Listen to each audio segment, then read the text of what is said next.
man Greg. This is Swish or Miss, where we're going over my NBA predictions. Today is January 6th, 2024. Let's go ahead and jump into recapping yesterday. I've been giving out premium picks each day, one or two on Twitter. Yesterday we had the Sixers at -6. That did not happen. The Knicks came out and stomped them.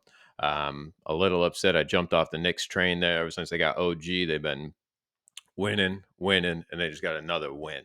So uh, Sixers got beat up by the Knicks there at home on a Friday in Philly. It happened, and it was yeah. Anyhow, let's move past that L. And the Raptors +5. That was a push yesterday. Um, wasn't a win, wasn't a lose. Overall, an L on the day. Red day. Don't like it. Ready to bounce back today. So far this year, we are 6-3-1. That's just since 2024. I've been keeping track. And if you like the content today, appreciate it if you hit a like button. Yo, getting in today to our first game, we're going to look at probably the most popular game of the day, Celtics and the Pacers. On the injury report, real quick, we got Al Harford, but he should be coming off. I think they just rested him yesterday for this game specifically against the Pacers. And just the other night, Friday's game against the Hawks, as last night, 2 nights ago. Jesus, what day? It's Friday. All right, so last night, Neesmith got hurt, so he won't be in. It looks like he ain't gonna play tonight. So also the Knicks line or the spread here, my fault. The spread opened up at -5.5, and it's kind of moving to -6 and then back. My thoughts on this game, guys, is that the line should be closer. It should be like I do like the Celtics in this spot, but I'd like them more at like a -2.5, 3.5. 5.5 is just like too much. And then everybody right now, if we look at the money line, most people, 60% of the money is on Boston, and the spread is like 50-50. So recently, the Pacers have been owning everybody that comes into their arena. They just beat up the Bucks, and last night the Hawks.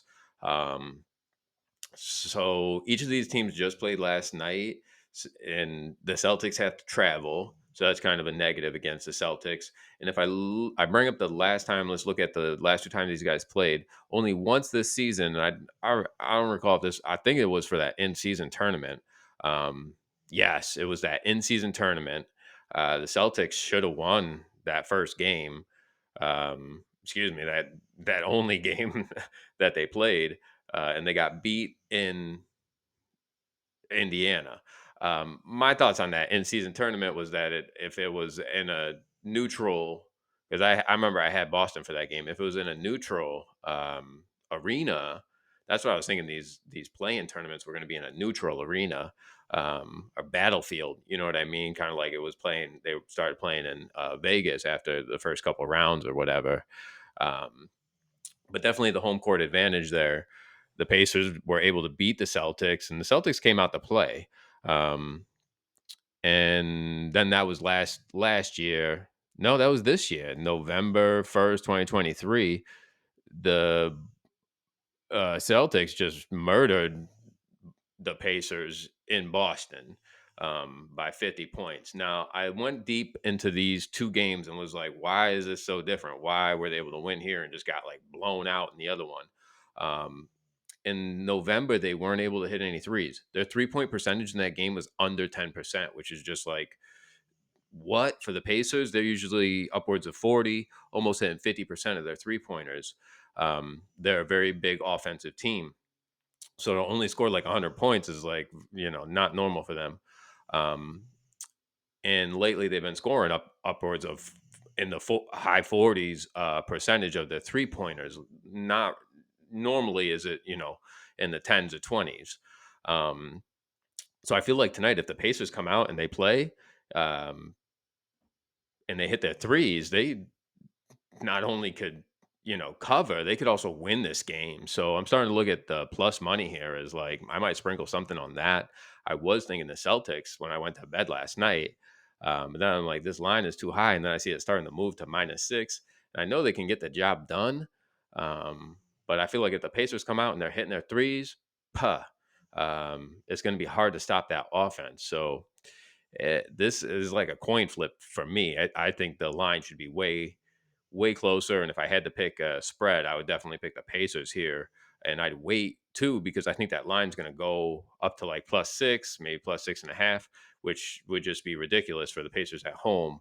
Um, and they had honestly an easy game against the Hawks. It wasn't even like they, you know, had to overwork it last night. So I'm going Pacers +5, 5.5, or if I had to choose it right now, I'm staying away. I was looking at um, nothing on that game actually, nothing. No props and nothing. Anyways, we're going into our next game, guys. Let's go ahead and check it out. It's the Knicks and the Wizards. The Knicks are already up to -9. They started off at -8 when the spread opened up last night, so they already moved a point in the Knicks direction. Everybody and their mom is on the Knicks right now. The Wizards are sorry. Doesn't matter if they're playing at home or away. The injury report really hasn't changed. We know Mitch Robinson ain't playing, but the Knicks are stacked. Their bench is stacked. They are, I believe, going to win by double digits here. No problem. They just won by double digits against the Sixers last night, or if not, it was double digits for sure. Yeah. So um, I don't think this is going to be, it's now an easier team. I know they're playing back to back, but so are the Wizards. The Wizards played last night too, and I think they got beat by Cleveland. Or forgive me if I'm wrong, but they got beat anyhow, whoever they played. And I think the Knicks come in, and I took this is going to be my play. One of the plays I posted: Knicks first half -4.5. I got at -120, and I'm not going to post that. I took the Knicks on the on the spread at -9, but I'm putting another unit on that too. I think that I'm just mad too that I got off the Knicks train last night, and I should just keep on it till I see something that I don't like. And right now, that team is just everybody's coming together better and better each outing when they're playing together. And guys that are coming off the bench that didn't get a lot of time to shine, they're starting to feel comfortable playing on the floor. And I like what I see on the Knicks a lot. So um, I got something on the first half. I got something on the money line. Um, and that's that for here. And if we looked at the last time these guys played, November 17th this season, Knicks took care of the job in Washington, no problem by 20. So looking for a repeat here of that game, another game. That was last season.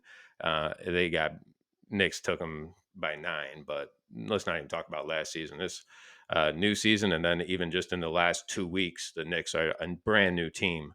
Um, the way that they're playing, it's amazing. Same with the Raptors. They I think the trade improved both teams. So anyhow, we're going Knicks here all day. Um, Not going to make that complicated. Going into the Jazz and the Sixers, I'm just mad at the Sixers, honestly. After last night, the, I am. Anyways, let's look at the injury report. I may even missed this yesterday that D'Anthony Melton didn't play because of his back. So I don't know if he's going to play tonight. Um, Tobias Harris, he went out of the game early yesterday and didn't return, which that didn't help the Sixers against the Knicks. They needed everybody to battle the Knicks last night, and we're not. Covington's out, and nobody's out for the Jazz, but whatever. The thing I would everybody's I think leaning toward for most part leaning towards money line Philly. 65% on the spread for Philly. Um, I'm more concerned about Embiid. He was coming off that injury, and now this is his first back-to-back game. So I you got to choose Philly. If you choose a side here, like I'm not putting money on this game because I'm too pissed about yesterday. Um, but that's the one thing thought about was that Embiid. We haven't seen him play a back to back since he's got off this injury or was out for a couple weeks there. Um, And I, I don't. This line, well, because too, this line moved. I saw it move from 12 and a half to 11 and a half. It's back at 12 and a half right now for the spread. But when it started moving the other way, I started thinking, like, is somebody else on the injury report? Like, maybe they're not going to play Embiid tonight. It's still early here on the East Coast. And that was kind of one of the things I was thinking about is like Jazz is a little bit easier team. And they might not play Embiid tonight because it's a back-to-back game. I don't know. He should play, but you know how that story goes. So for the Jazz and the 76ers, I'm staying away from this game tonight. I don't like it. Let's get to the next game here. And here's as well. 76ers and the Jazz. I mean, the Jazz, I guess, play better in Utah. We've seen that this season, but still, they only beat the Jazz by a point. Like, okay, that was January. That was two. Okay, that was a year ago. Never mind. Never mind. Never mind. Never mind. So they haven't played since last season. My fault. My fault. All right. So it's been about a year since they met up, but still, last time they met up, it was a point difference. Like, I don't know why. And before that, you can see over here too that Sixers only won by 7. I don't understand. I don't understand that. So, um, if I had to choose this game, I would wait. I don't know. Wait till the injury report really comes out, and then if you like the Sixers, I would wait to see how they like start the game off. I don't. I think this game is going to be closer than it should be for some reason. They should have played way better against the Knicks. I feel like as well. So uh, I'm staying off that game. Let's move on to the next and the last game. There's only 4 games on the slate today. Our last game, the Bucks and the Rockets. I like the Bucks here a lot because they're coming off a day rest. And the Rockets just played last night. The Rockets played. Uh, my fault. I gotta unlock the phone real quick. Want to say the Timberwolves, and the Timberwolves are a tough team. So they lost to the Timberwolves, and it was a competitive game. But that was a tough game. That's a tough game to play. Where the Bucks are coming off a day rest, so right there, the Bucks already have the advantage. Um, we know the Bucks have terrible time playing defense, um, but with the Rockets being tired, I feel like, and if we look at the injury list here, nothing's changed on the Bucks recently. And the thing with the Rockets is Dylan Brooks been out. Um, and that's changed their he's good. He's great defense. So he's been out for a while now. And I don't think he's coming back today either. Eason looks like he's day to day. He was out last night. Probably gonna be out again tonight. I don't know. But um I just see this a bad spot for the Rockets, even though they're at home. They've been um, really playing a really good ball at home this year. I see the Bucks able to cover here, and the lines moved since it opened up. It opened up at -5. It on here's at -6, um, and it's already moved to -6.5. So everybody's on the Bucks. 90% of people put their money on the money line or bets on the money line, and 70% is on the spread for the Bucks. So the spread just keeps moving on the Bucks, um, to the point where I just tried to get it and it was at -7. So the last 2 times these guys met up, December 17th, and the other one was last season. So last month they met up and the Bucks were able to win by uh, 9 points in Milwaukee. So um, I think the Bucks are going to be able to win by comfortably. I don't think it's going to come down to like 2, 3 buckets. Um, but I went ahead and I took the Bucks in the first half at -3.5 points.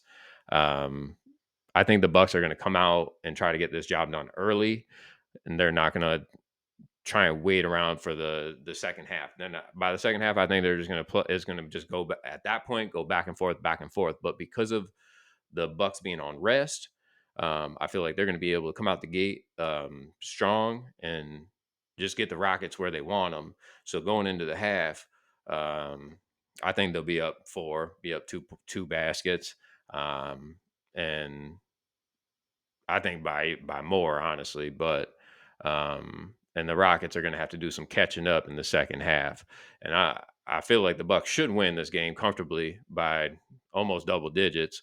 But we see last year they met up in Houston, and the box score there, Rockets ended up winning um, in that game in Houston. But again, this game tonight, Houston's coming off that back to back. Bucks were one of the only teams yesterday that got to rest.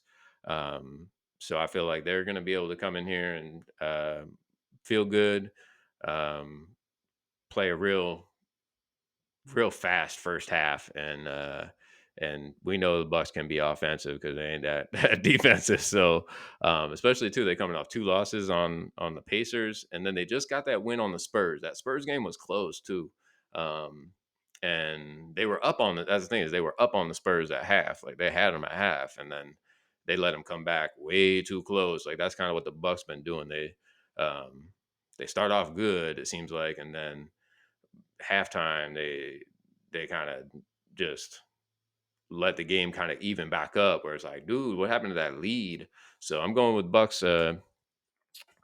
first half, and I got Knicks first half. Those are my 2 picks for today. If you like my content, please hit that like button, subscribe. I'll be posting a video right now on the weekends, Saturday with my NBA predictions, also Sunday. So only videos on the weekend right now, but I am active on Twitter every day. Please follow me on there at Black Cat Parlay. All right, guys. Again, my name's Greg. Hit that like button if you enjoyed the content. I'll catch you next time, guys.